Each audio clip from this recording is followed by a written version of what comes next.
Жизнь человека — это шествие на родину.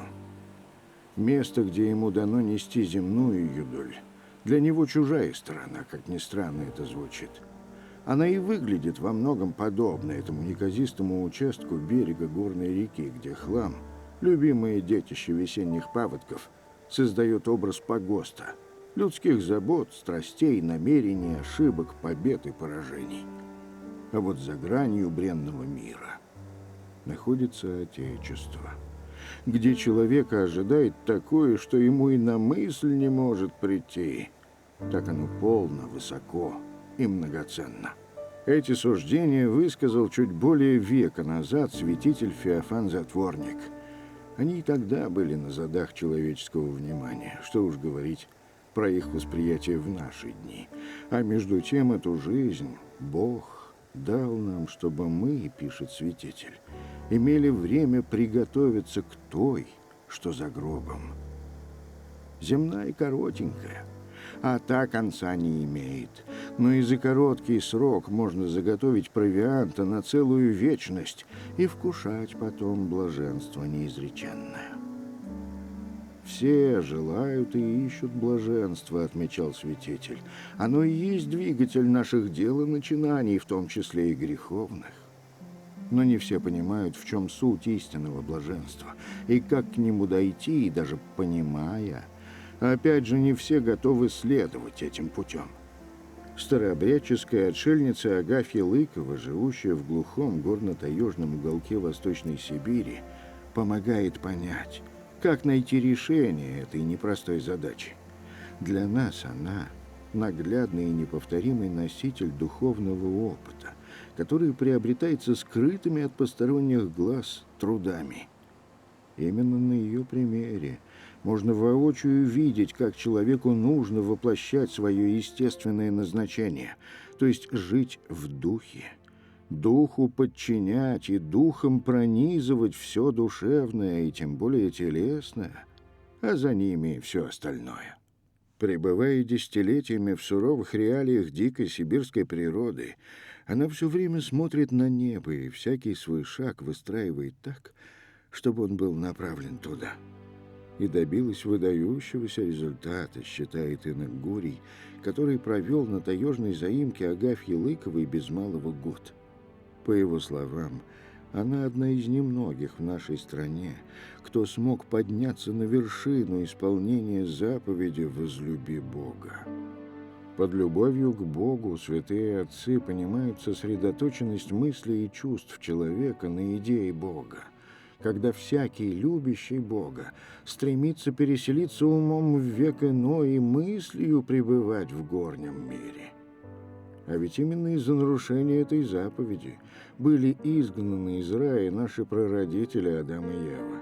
И именно женщина оказалась тем звеном, воздействуя на которую змей-искуситель смог разрушить гармонию в отношениях Творца и человека. Ева не знала точно закон Божий, и трижды споткнулась в беседе с дьяволом на этом незнании. В итоге сама поддалась на подначку врага рода человеческого, а затем и Адама убедила вкусить плод от древа познания добра и зла. И даже тогда еще можно было покаяться и исправить ситуацию, но наш прародитель, испугавшись возмездия, повел себя, мягко говоря, не очень конструктивно, выставив Еву виновницей своей ошибки. И тут-то как раз возмездие и наступило. Его последствия все мы, потомки первых обитателей рая, несем в себе до сих пор. Они в повреждении и расстройстве нашего естества, нашей природы, которые ведут к смятению и беспорядочности внутри нас. От них же и все беспорядки вовне, в семейной и общественной жизни. Устраняя эту беспорядочность, можно исправить последствия падения прародителей и вернуться на родину, то есть спастись. Чем и занята Агафья, всю свою долгую затворническую жизнь превратив ее в сплошной и непрекращающийся аскетический подвиг. В свое время Адам, когда жил в раю, дух был выше плоти. Дух господствовал над плотью. Но когда произошло падение Адама, то плоть стала господствовать над духом. И, конечно же, первородный грех – это грех непослушания к своему Творцу. Он сегодня так и присутствует в человеке. И Агафья Карповна живет в этих условиях, она старается показать нам, как жил Адам, когда он был изгнан из рая. Для него это было очень плачевным. И если вспомнить о том, что Адам видел в раю, какую он видел красоту, то и какой он оказался, в каком одиночестве оказался, не имея средств на пропитание, не имея опыта для выживания, то, конечно, Адам всегда об этом печалился и скорбел. Агафья Карповна также уподабливается именно тому человеку. Она похожа на изгнанницу, она похожа на того Адама, который потерял, но она знает, что есть надежда, есть радость, это жизнь в Боге. И она живет этим, она старается соблюдать законы и тем самым себя обогащает и возвращает опять господство Духа над своей плотью. Поэтому первородный грех, который совершил Адам, она его в первую очередь омыла в таинстве крещения и в дальнейшем всегда приносит покаяние, всегда стремится быть человеком, переживающим за свои грехи. Потому что даже живя в уединении, человеку приходится все время вести борьбу над своей плотью. И Агафья Карповна нам показывает пример, как нужно это делать, как нужно спасать свою душу, невзирая на свою плоть. И таким образом, конечно же, она показывает, как нужно очищать свой первородный грех.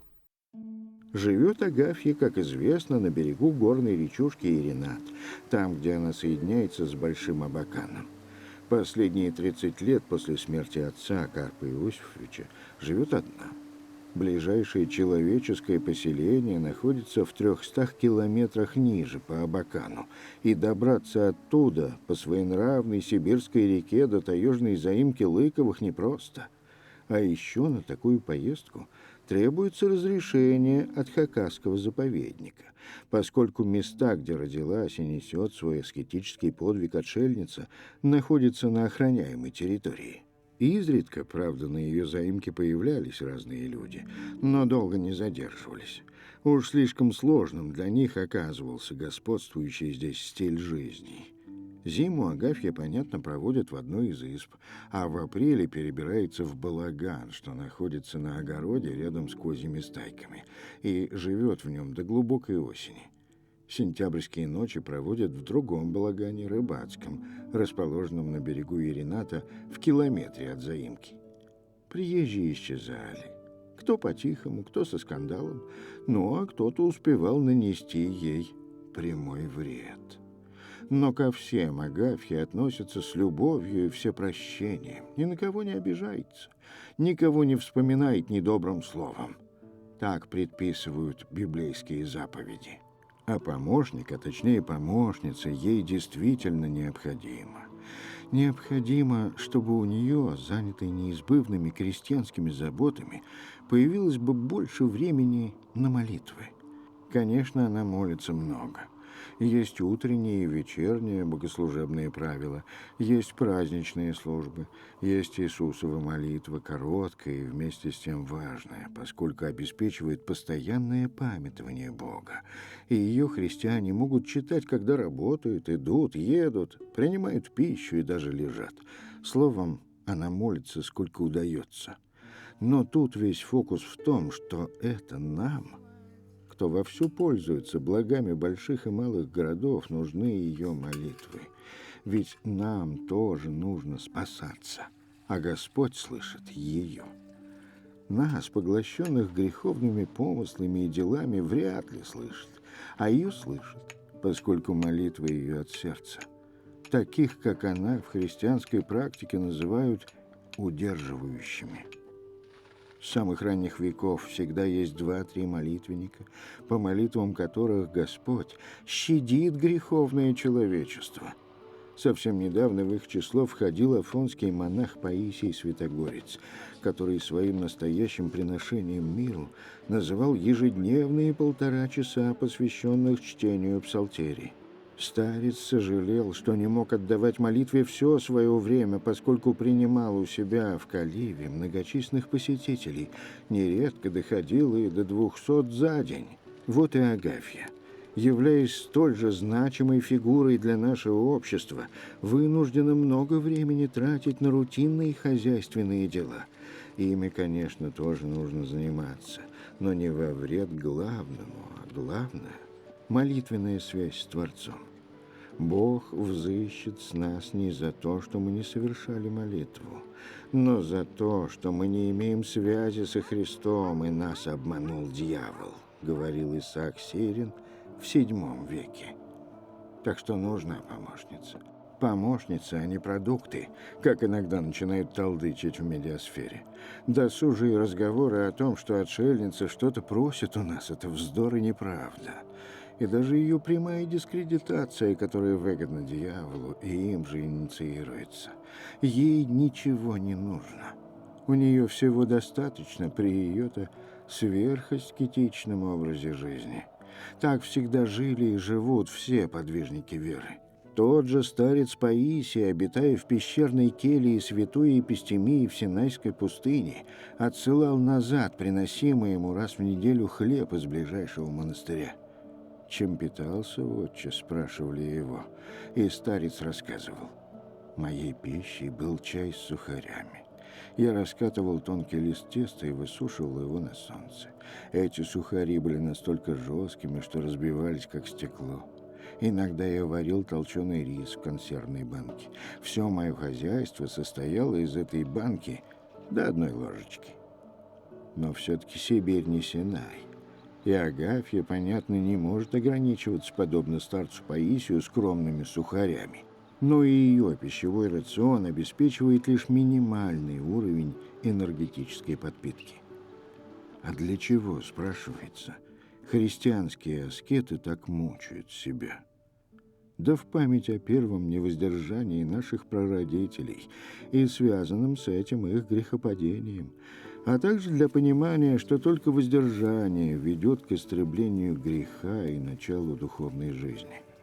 По мысли преподобного Макария Великого, автора фундаментальных богословских трудов на данную тему, последняя цель сурового аскетического подвига состоит в том, далее цитата, чтобы нынешнее уничиженное естество изменить на естество иное, божественное, и соделаться естеством иным.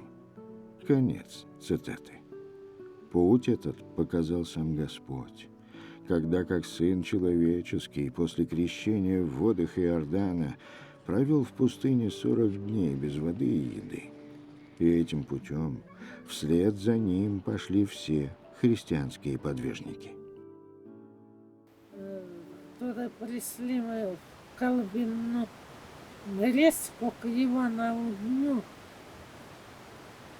Мы там прожились до Петрова дня. Петрову-то дню пошли опять в Катазан. Мы под Гольцом праздновали колбинной резки, последняя кедра там. Лук, колба, там пропраздновали. Потом в Катазан. И там да или на дни прожили. Или на дни опять в колбинную резку вышли. Мы в колбинной резке Ильин-то день праздновали, но приелась эта колба. Я стою и не надо, и там никаких ни трав, ни бананных корней, ни маринных, ни всего там нет. Где-то маленько борсу по каменному крысу несли, мало совсем. Парину приелась, наверное, если квасану помаленьку. Да, где маленько кедр и сыски, но мало там кедр. Одна вот малазавка запомнилась. Но нигде нету таких сысок. Голубые сыски крупные. Такой голубой цвет. Получилось загородить не получилось резку. Начинали это с браткой по низу столько на слияние. Снег выпал и дожди. Вода большая снялась, унесло. Тогда только сплыли на низны тисы, и все. Здесь на лодка-то была вязана. Ну, вот рыбы-то маленько доступили. А так что заменять картошку, кроме бананных корней, ничего не было, я не знаю. Наверное, и сменя-то мало было. И сменную солому толкали ежедневно. А кого и сменя-то? Видно, совсем было мало соломы-то. Ну, березового корьев, хлеб-то толкали. И когда уходили на клубу, и смене одна полоска только была небольшая посеянная. Ну и все вот. Да, все мы только домой-то пришли. После Ильина дни стали выходить сюда, в Каир где-то на Косогоре нас. А опять заисто несу. Одни грибы только. Но грибов-то тогда много было. Дошли из колбинной риски где-то. Какие-то клюшики были. Гроза, дождь засветят. Не спектася балагасы.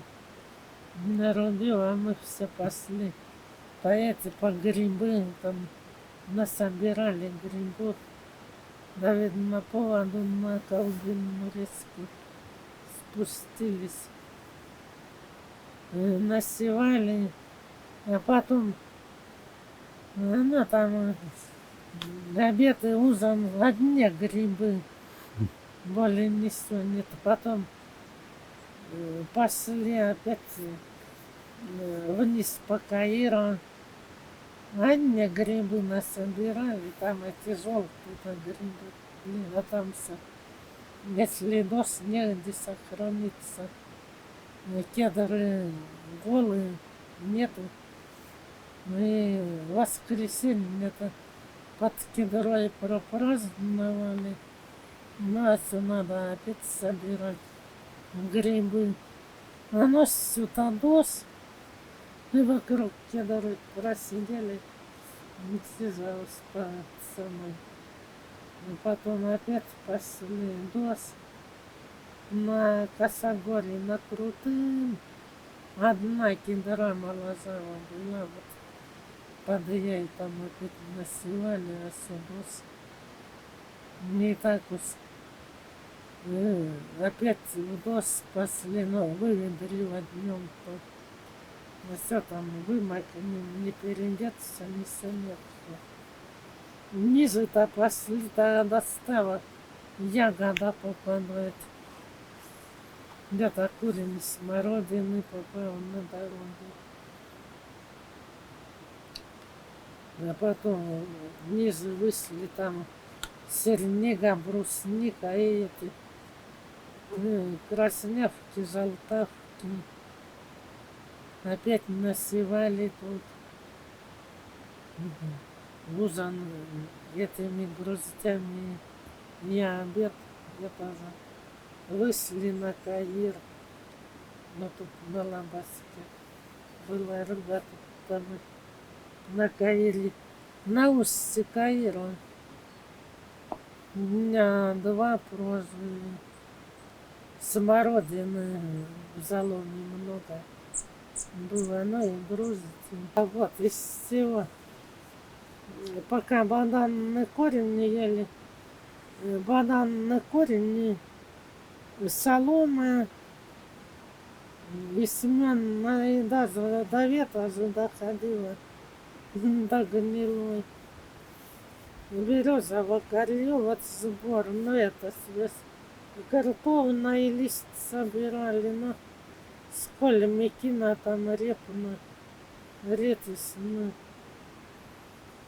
а утром это закиснет, потом бананный корень на сено ведерно из сибуна творили. И вот такой хлеб, а тут уж последний, это, ну, тот год, когда померзла, на там репы насеяли много. Репа нам идти надо, репа. Ну, солому также наступит. Не за дня он наступит там. Солому, да, это уж до дерева доходило. Вон он растет. Да.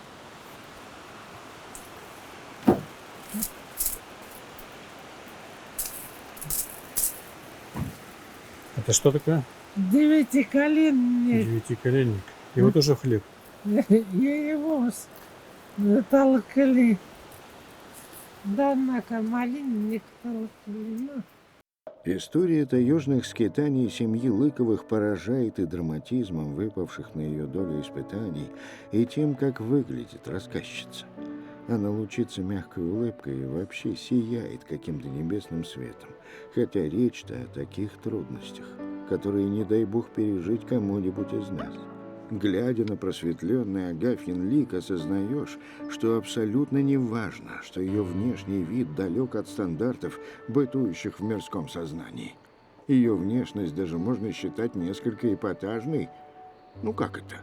Сидеть перед камерой, сознавая, что тебя увидят тысячи глаз, и не поправить на голове платок, который сбился и смазывает картинку. Или не навести глянец на лице, как сделала бы любая видеодива за пределами таежного тупика. А кисти рук, выполняющие любую самую грубую работу и хранящие на себе ее следы. Что уж говорить, провидавшую виды верхнюю одежду. Все это, с одной стороны, совершенно естественно для аскета, живущего в ином, нежели остальной мир, человеческом измерении, а с другой – а как еще через сотни и тысячи километров достучаться до людских сердец? Как показать им разницу между истинным светом и тем мраком, который они сами почему-то считают привлекательным? Разницу эту еще до Агафьи обрисовал другой подвижник и аскет Серафим Саровский. «Ах, если бы ты знал, возлюбленный, какая сладость ожидает праведного на небе, то ты решился бы во временной жизни переносить скорби с благодарением. Если бы сама эта келья была полна червей, и они бы всю нашу жизнь ели нашу плоть, то и тогда надо бы терпеть со всяким благодарением, чтобы только не лишиться той небесной радости». Конец цитаты. А он мог так говорить, поскольку горячо молился, чтобы ему было дано увидеть небесные обители, и однажды по этим молитвам был восхищен в них. Добродетель воздержания, которую отшельница так ярко и доходчиво живописует своей жизнью, нужна и важна не сама по себе. У этой добродетели, как можно легко видеть, очень важная педагогическая функция в механизме самовозрастания человека. Ее присутствие или, напротив, отсутствие оказывает прямое воздействие на духовное состояние индивидуума. Другими словами, данная добродетель способствует воспитанию сердца, поскольку оно само, по мысли святых отцов, есть начало чувствующее. И оно же ощущает все перемены, происходящие в наших душах и телах. Вот в этом балагане, или балагашке, как его называет сама отшельница, и находится аскетическая лаборатория, где ее личная добродетель воздержания и шлифуется. Здесь и произрастают ее плоды, один из которых — крепость духа, позволяющая Агафье смиренно нести свой крест и не помышлять о переезде в обжитые края. А именно к этому последние годы склоняют дальние родственники из кемеровского поселка Килинска и прочие доброхоты, стремящиеся придать жизни отшельнице более цивилизованный, как они считают, характер. Но при этом они просто перечеркивают главную цель ее аскетического подвига. А она у Агафьи, как мы уже отмечали, состоит в том, чтобы исправить исковерканное первородным грехом естество, сделать его иным, божественным. А это, ох, как нелегко. Вижу, что именно через Бога ей дано было это видение, это понятие духовных предметов. А это, наверное, и есть Божья благодать? Да, да, это Божья благодать, Господь именно, это дар Божий. Вот. И его нужно стяжать. Стяжать его можно только благодаря трудам. Как сказано, Царствие Небесное только нужницы восхищают. То есть тот человек, который себе понуждает, заставляет. Тяжело молиться — заставляй себя. Тяжело поститься — заставляй себя. Книгу взял, читаешь, тяжело, глаза закрываются, заставляй себя. И вот это называется стяжание. Ты начинаешь побеждать свою плоть и приобретаешь разум. Закончился на таежной заимке очередной день. Надо бы, как принято в миру, отдохнуть, расслабиться, приготовиться к новому. А у Агафьи не так. У нее работа над собой продолжается, вступив в очередную, теперь уже ночную фазу. Коротание ночей практически под открытым небом с апреля по сентябрь, пусть отдаленно, но все же напоминает некоторые обстоятельства появления в христианстве феномена аскезы. Известно, что уже с первоапостольских времен христиане периодически подвергались гонениям и мучениям. Подвижники при этом радовались, что им давалась благоприятная возможность претерпеть за Христа. Аналогом таких мучений для нас сегодняшних, с определенными оговорками, можно считать любые нештатные жизненные ситуации и вызовы времени.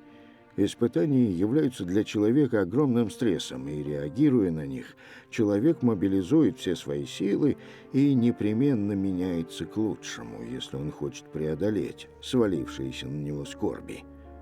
Так было и в те времена, когда пришедший к власти в Римской империи Константин Великий, а это IV век, выпустил христиан из темниц, где они ожидали смерти.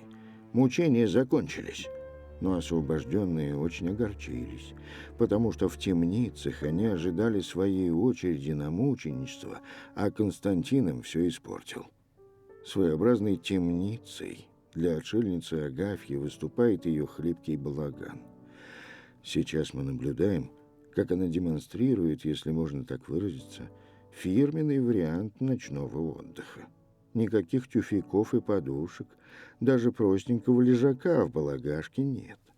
Есть твердый земляной пол, слегка прикрытый тонкими дощечками и разным тряпьем, и есть одеяло. На этом полу отшельница и устраивается на отдых, потянув под себя ноги. С собой под одеяло забирает и кошек, верных и бессловесных компаньонов по таежному бытию. Никакого намека хотя бы на малейший комфорт. Можно себе представить, что за сон получается в таких условиях. Вот в таком, можно сказать, полувоенном режиме ожидает она рассвета, когда наступает пора новых молитв. Так и помилованные Константином узники не желали лишать себя возможности пострадать за Христа. Они нисколько не обрадовались свободе и сразу же покинули людные места. И тем мучениям, которые готовили для них предшественника Константина, соправители империи Диоклетиан и Максимиан, они подвергали себя уже сами. Один шел и подвешивал себя за руки веревками на дереве. В таком положении молился с болью, но божественно радовался. Другой ради любви ко Христу связывал себя. Так, говорил он, меня связывал бы Диоклетиан. Истязая себя добровольно, они испытывали великую радость.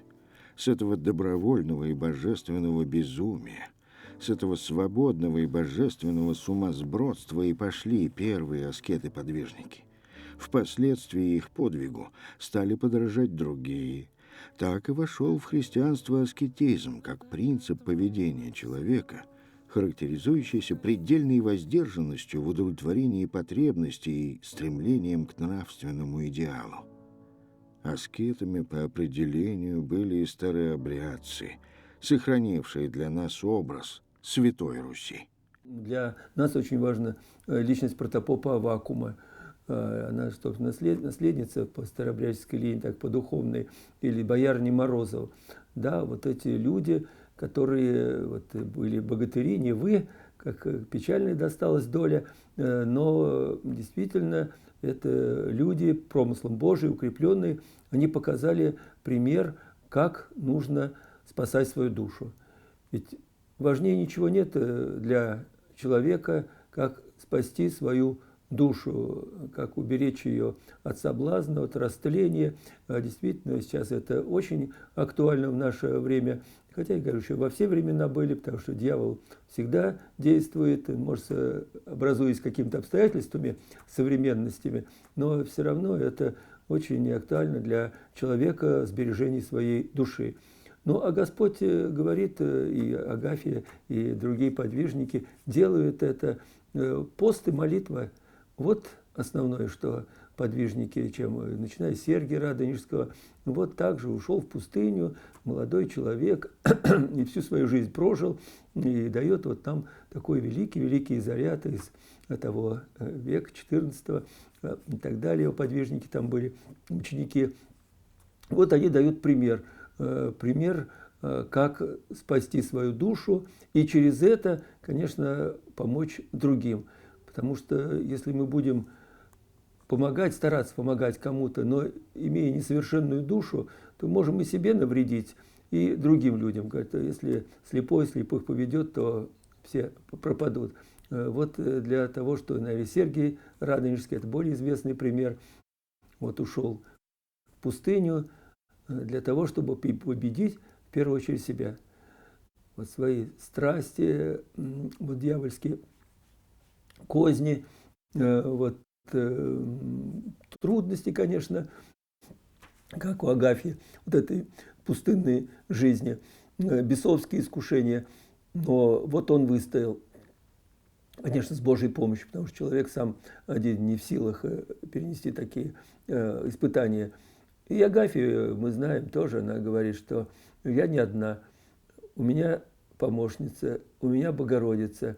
И она уже не просто эти слова, это ее опыт жизни, это вера, ее крепкая вера, что чего бы ни случилось, и болезни, конечно, у ней были, и вот нашествие недобрых людей, и зверей, и бесов, и одиночество. Все это вот она претерпевала с Божьей помощью. И Господь укреплял на этом пути. И вот как раз для нас это очень важно, что если мы с Богом, мы не одиноки, потому что можно быть окруженным массой народу, вот, особенно в больших городах, и быть совершенно одиноким человеком. Вот. А можно, вот как Агафья, жить в отдалении и быть с Богом. Она не чувствует это одиночество. Не чувствовать одиночества – это значит быть с Богом, нести Его в своем сердце, все время с Ним разговаривать.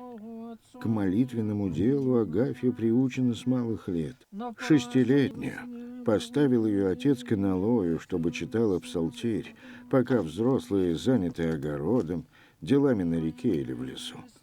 Нести постоянную молитвенную вахту в семье было принято испокон века, ведь важнее молитвы для христианина ничего нет. Именно таким образом отшельники обеспечивали связь с Богом, где бы кто из них ни находился.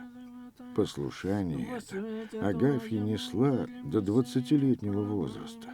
Ее дух привык созерцать красоту Божию, вкушать эту красоту и наслаждаться ею. Вот почему она не тяготится сегодня долгими часами великопостных служб. Они для нее в радость. Хотя кому-то со стороны может показаться, что здесь что-то от фанатизма. Нет, как раз фанатизмом не пахнет, а есть именно радость, что становится еще более понятно из слов еще одного раннехристианского святого Арсения. Он говорил: «Если взыщем Бога, то Он явится нам, и если будем удерживать Его в себе, то Он пребудет с нами». Какое уж тут одиночество, когда человек пребывает с Богом в сердце. Переживать такое возвышенное состояние не каждому дано, а ей, живущей посреди дикой тайги, дано. Получается, что там, где тебя поставил Бог, ты можешь быть святым. А святость — это когда в твоей жизни, как у Агафьи, Бог на первом месте, и когда жизнь в Боге. Не здесь ли, в этой богозависимости, следует искать истоки понятия «русская душа»? Уже многие годы она остается загадкой для всего мира. В зарубежной антропологии даже специальный раздел есть на этот счет. И сколько и каких только трудов не написано по этому поводу. А она, русская душа, все одно остается загадкой. Во многом загадка для общества и отшельница Агафья. О ней ведь известны лишь самые общие сведения, какие удалось собрать ее гостям. Наиболее важное и нужное для нас все еще остается, что называется, под спудом. Потому и гуляют порой по медиапространству залихватские суждения и мнения об этом величайшем подвижнике духа. Нам же, грешным, надо гордиться, что у России есть такой человек, и радоваться, что мы живем рядом с ним и в его время. А порой складывается ощущение, что Агафьи недовольны, ею тяготятся, и даже готовы забыть про нее, пусть, дескать, живет как хочет, в своем таежном тупике. Но при этом совершенно ясно, что если даже мы вдруг лишимся рассудка и забудем про Агафью, Господь не забудет ее и не оставит без своей поддержки, а нам за наше неразумие воздастся. Молится отшельница ежедневно по несколько часов, утром и вечером у себя в избе. Как и требует того покаянная стилистика Великого Поста, поверх повседневного платка накидывает на голову еще один темный. В состав великопостного молитвенного служения входят псалтирь, молитва Ефрема Сирина, молитва Господня, которая широко известна как «Отче наш», а также некоторые богослужебные тексты, читаемые по ежедневному кругу. В общем, получается объемный цикл духовных материалов, чтение которых сопровождается многочисленными поясными и земными поклонами, ну и, конечно, знаменитым двуперстным крестным знамением. Читая псалтирь, Агафья сидит на перевернутой эмалированной кастрюле, накрытой обрезком доски, поверх которой иногда постелена тонкая дерюшка. Сидит в наклон к книге, которая лежит перед ней на лавке, за отсутствием шкафа, являющейся хранилищем разных предметов, вещей, в том числе книг. Здесь же, на лавке, у Агафьи письменный стол, за которым неспешным пером и старославянским шрифтом выводит она свои послания из таежного тупика. Днем довольствуется скупым светом, который пробивается в избу через два маленьких оконца. Вечером зажигает восковую свечку, ставит ее перед иконами и при таком освещении умудряется распознавать текст в книге. Периодически, когда зрение дает сбой, включает налобный фонарик. Также изредка, в наиболее ответственные моменты, надевает очки. Сидит рядом с железной печуркой, которая почти всегда бывает холодной, хотя это единственный очаг тепла в избе. Есть здесь еще русская печь, но она топится только при выпечке хлеба, а в дни поста Агафья тесто на хлеб не заводит. Некогда. Так что только буржуйка. Топит ее Агафья очень редко и всего одним полежком, и потому в избе прохладно. Скудостью домашней обстановки и ее кричащей убогостью отшельница как бы подчеркивает бренность нашего земного существования, и наоборот, на главенствующие позиции выводит все, что ведет ее к связи с Творцом, поскольку именно эта связь и есть Царствие Небесное, в котором нет места греху. Самоограничение в еде для Агафьи еще одна грань не только Великого Поста, но и всех других периодов отшельнической жизни. Помимо ограничений в еде, пост предполагает ограничения в развлечениях, одежде, да практически во всем. Понятно, что в таежном тупике несложно ограничить себя в развлечениях, вроде телевизора и интернета, но питаться-то нужно, иначе долго не протянешь. Много лет назад от хронического недоедания умерла мать Агафьи, Акулина Карповна. Поэтому без еды никак нельзя, но и возводить ее в какой-то культ отшельница не собирается, поскольку чревоугодие – это страсть греховная. Поела, или, по выражению самой отшельницы, пообедала она поздно, в этот великопостный день. Трапеза состояла из небольшого количества отварного гороха. Горох вкусный, плотный, но чтобы за весь день съесть его несколько ложек и жить на этом. И где, спрашивается, брать энергию на хозяйственные хлопоты и на многочасовое молитвенное бдение? Но Господь своей благодатью дает эту энергию всем, кто, как Агафья, отвергся себя и идет за ним. Трапеза начала с обязательной молитвы, ей уже окончила.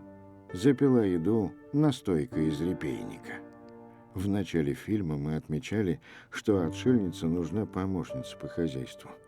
Только и отшельнице труд жизненно необходим, иначе возникает угроза впасть в уныние, которое является смертным грехом. С самим Антонием Великим однажды такая беда приключилась, и стал он тогда изливать печаль перед Богом. И тут же увидел неизвестного человека, усердно занятого трудом рук своих. Этот человек то вставал, оставляя рукоделие, и молился, то возвращался к рукоделию, которое заключалось в сшивании пальмовых листьев. Так повторялось несколько раз.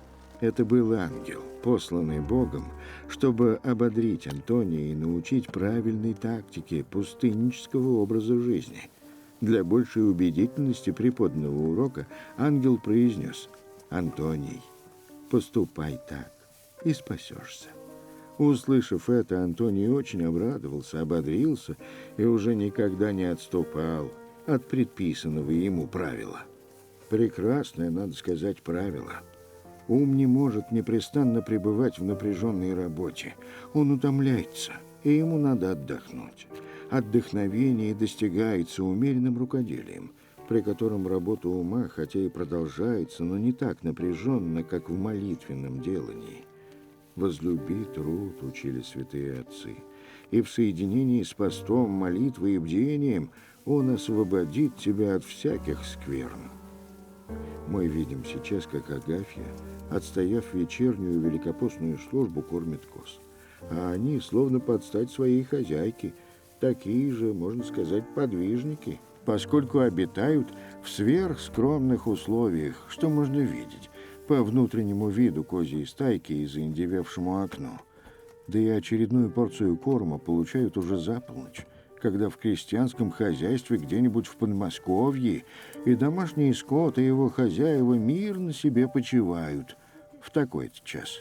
Но коз, а также куриц, кошек и собак, то есть всех своих питомцев, Агафья любит. Сердце у нее, делился она с нами, разрывается при мысли, что они однажды останутся без надзора. Жизнь ведь человеческая висит на волоске. Вот рев-то будет, смятенно приговаривала она. А пока отшельница делает в таежной пустыньке для коз максимум возможного, прекрасно понимая, что и сама зависит от них. Не будет летом козьего молока, не будет зимой и сушеного творога. А без него на хлебе да на картошке с горохом не протянешь длинную сибирскую зиму. Мяса в ее рационе совсем не бывает, и речной рыбы не всегда удается добыть сколько надо, хотя, как увидим, и не балует подопечных излишним количеством корма или его особым качеством, и сама ест раз в сутки самую простую еду и недосыта.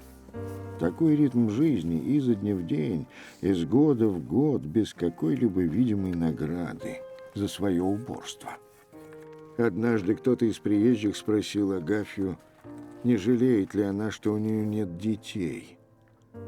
Вопрос, скажем прямо, жестокий. Любая женщина живет для того, чтобы дать жизнь новому человеку. Именно в этом ее предназначение, полученное от Творца. Она же не обиделась на дерзость. Ответила прямо, без уверток. Дети, конечно, нужны для продолжения рода, но не для этого живем. Здесь остановилась, оставив задавшему вопрос право домыслить любой из вариантов его продолжения. А вариантов-то особых и не было, поскольку затронута тема, лежащая в основе мироздания. Ну а в самом деле, для чего живем?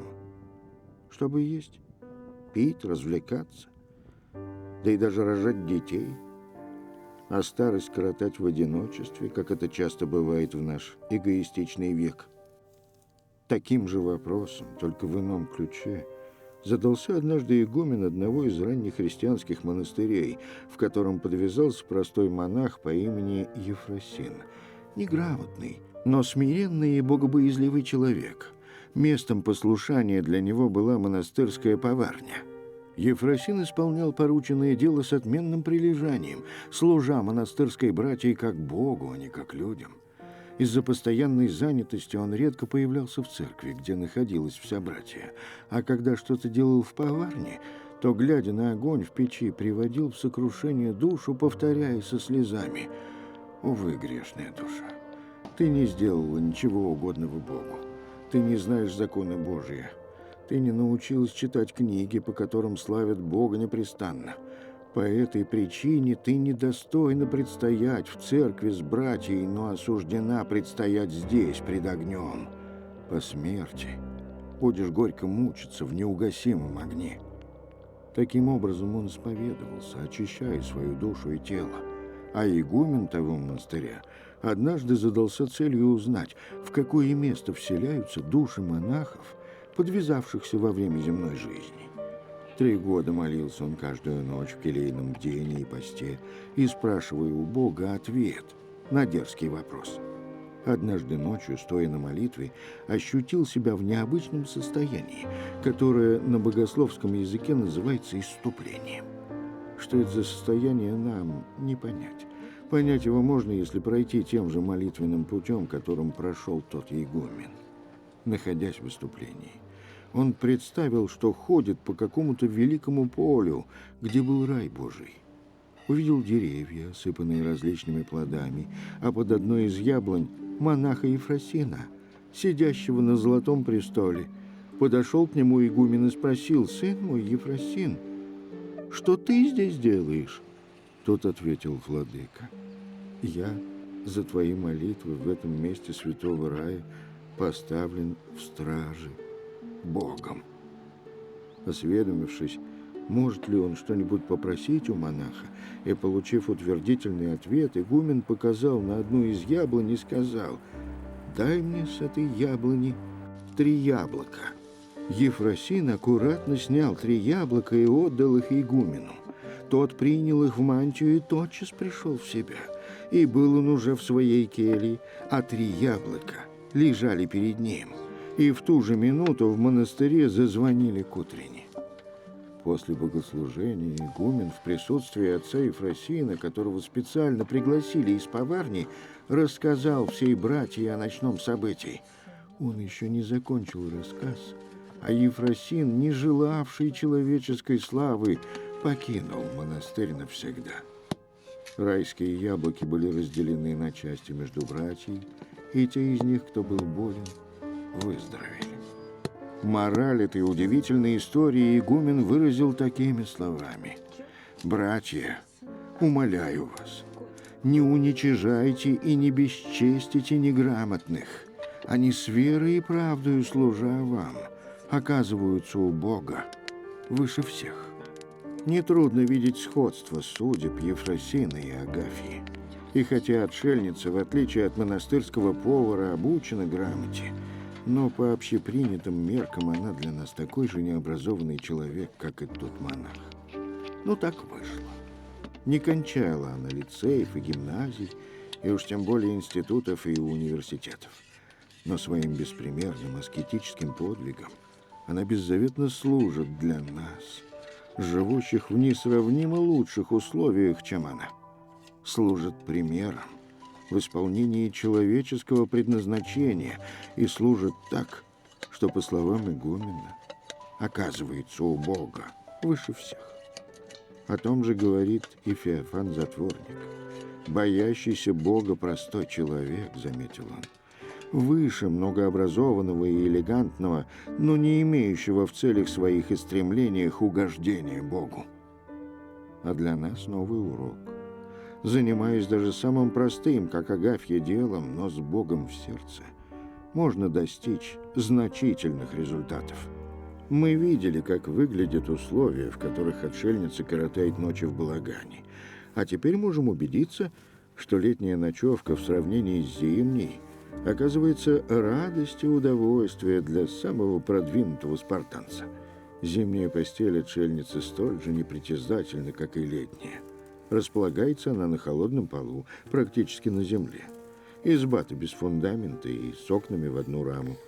Тепло в ней сохраняется, пока топится печь. Бывало, в избе воцарялся такой леденящий холод, что вода в ведре замерзала. И в таких негуманных, с общепринятой точки зрения условиях, отшельница сознательно и добровольно проводит зимние ночи на полу, совсем редко, только в исключительных случаях, перебираясь на лавку.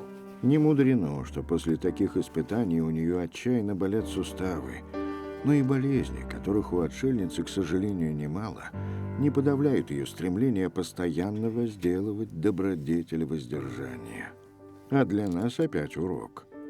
«Не жалейте себя», — советовал Феофан Затворник. «Пожалеете, сгубите себя. Не пожалеете — спасетесь. А дело спасения — первое дело. Стало быть, и труднейшее. По важности дела и труд». Вот Агафья и трудится. И нам показывает, как надо работать над собой, чтобы не стать рабами комфорта и материальных возможностей. Ведь чем больше у человека комфорта во всех его проявлениях, тем слабее он становится и тем уязвимее он перед любыми испытаниями. Не часто, но все же на затерянной в неприступных горах и дремучей тайге заимки появляются люди с большой земли. Один из них – инок Гурий, приехавший из Оренбурга для духовной поддержки отшельницы. Ежегодно на заимку прибывают студенты из Мира, чтобы помочь Агафье провести зимовку. В разговоре с отцом Гурием мы заметили, что хотели бы давать ей больше, чем получается на деле, но он внес поправку. Я бы не так сказал. Нет, Мы это не берем. Я говорю так. Мы не берем. Или не берем даже. Мы не берем. Вот как Она тебе- может дать, но Да. мы не берем. А что можно взять у отшельницы? Ну, конечно, духовный опыт. Это то, чем так богата она, и в чем так нуждаемся мы, замороченные суетной жизнью мегаполисов. Ценность ее бесшумной проповеди невозможно передать никакими известными нам величинами. О таких случаях старец Паисий Святогорец говорил, что проповедуют многие, но немногие вызывают у людей доверие к себе, поскольку их жизнь не соответствует их же словам. А вот отшельница Агафья, опытом проживая Евангелие и помогая нам своей молитвой, проповедует Христа наиболее достоверным способом. И это именно то, подчеркивал старец, чего жаждет мир, особенно сегодняшний. Любая, даже простая мысль, высказанная таким подвижником, как Агафья, несет в себе духовный свет. А у меня с детства к козам боязнь небольшая. Но Агафья же этого не знает. Беру я большой пучок травы и идем вот в этот хлев. Первой козе даю траву, она нормально кушает траву, на мне никакого внимания. А заходим во вторую комнату, там две козы. Козел молодой и коза. Они к траве никакого внимания, а меня начали обнюхивать. Облизывают, обнюхивают. И тут детские страхи на меня. Я уже не рада, что зашла. Агафье Карповне говорю, пойдемте на улицу. А кажется, она меня не слышит. И уже мурашки по коже. Я уже не рада, что пришла. Смотрю на Агафью Карповну и понимаю, что она и слышит меня, и видит, и чувствует мое состояние. И очень спокойно рассказывает о своих козах. А мне куда деваться? Я начинаю слушать ее рассказ. Смотрю на этих коз. И вот что-то внутри происходит. Постепенно, какое-то умиротворение. И вот когда я совсем успокаиваюсь, мы выходим на улицу. И вот так, тонко чувствуя человеческую душу, Агафья Карповна помогает избавиться от пустых страхов. Удивительный человек. Живет и несет свою духовную миссию в этих местах. Настолько удивительный, что можно смело говорить, второго, подобного ему по нравственной чистоте, на всей планете больше нет. Если жизнь – это шествие на родину, то, может быть, Агафье и повезло, что ее движение в горний мир началось здесь, в идеальных условиях, первозданной чистоты родной природы. Она родилась в идеальных условиях. Это для нашего понимания. Это мы живем в этом мире, и кажется, что эти условия идеальны. Да, чистый воздух, чистая вода, экология вокруг, спокойствие, тишина. Но человеку даже в этих условиях необходимо побороть одиночество. И это очень большой труд. Вспомнить, вот сейчас закончился Великий пост, вспомнить преподобную Марию Египетскую, которая ушла в пустыню, прожила много лет там, и как она боролась со своими страстями. Но она жила, да, в миру, она многое что вкусила, испытала. Но Агафья Карповна, родившись в тайге, воспитавшись в чистоте именно такой первозданной цивилизации, она со своей стороны была впоследствии, введена в искушение, в испытание. Люди их нашли, люди стали с ними общаться. И вот это вот испытание для нее тоже, своего рода борьбы. Ей надо выдержать, ей надо не оступиться, предельно быть внимательной по отношению к себе. И Господь человека таким образом воспитывает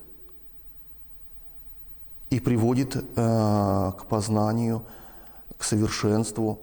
И если бы она жила только таким образом, до сегодняшнего дня, никто бы об ней не знал, то она бы не смогла бы нам светить своим примером.